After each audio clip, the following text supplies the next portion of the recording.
ikaw yung pinakabata, ayun, nakuha mo yung dream mo dito, ano na pakiramdam? Very much relieved po. Kasi, of course, I would say that what I did was a bold move.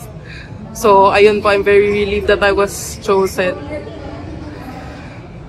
So, you were talking about nung combine nga na you had the mentor na nagsuggest sa'yo nito. So, tingin mo ba moving forward, parang high school players like you should be more encouraged din to take this risk of transitioning agad sa pros?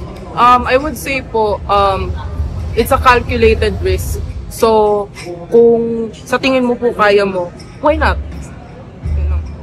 We talk about betting on yourself and then paying off. Yeah, you got to ask you today. Ano po ulit? Betting on yourself na pag-apply agad sa PVL na for such a young age and you got picked today. Ano masabi mo? Ayun po.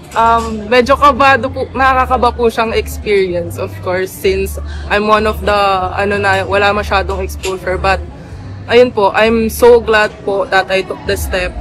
And I'm very much thankful for the opportunity. Can you talk about yung patience and anticipation mo kanina nung habang naghihintay ka if whether your name will be called this? Ano ba mangyayari sa atin? Ayun, just very anxious po, pero ayun po, I kept on holding on na sana. Kahit po nakakaba kasi may nagpapas na po na team, so pakunti po ng pakunti yung pools. But ayun po, I'm glad that I was able to be picked. How does it feel lang na being 20 years old, you're already a pro and your future is in front of you? Kasi you're already here eh. How does it feel lang being this young and being the pros? I would, lang po siguro na, of course, this is a big jump. I would say na I have a lot of work to put in. Yun po.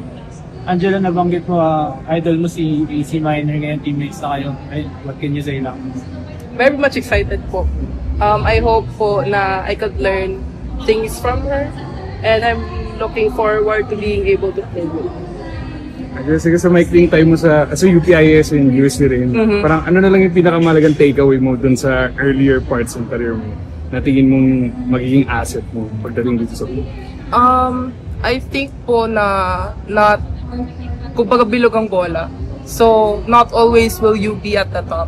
So, ayun. But of course, at the same time, kung umiikot siya, so you still have a chance to be at the next step, the next stage. Okay. We just talk about parang growing together with a young court, tulad ng Zeus Coffee. Po?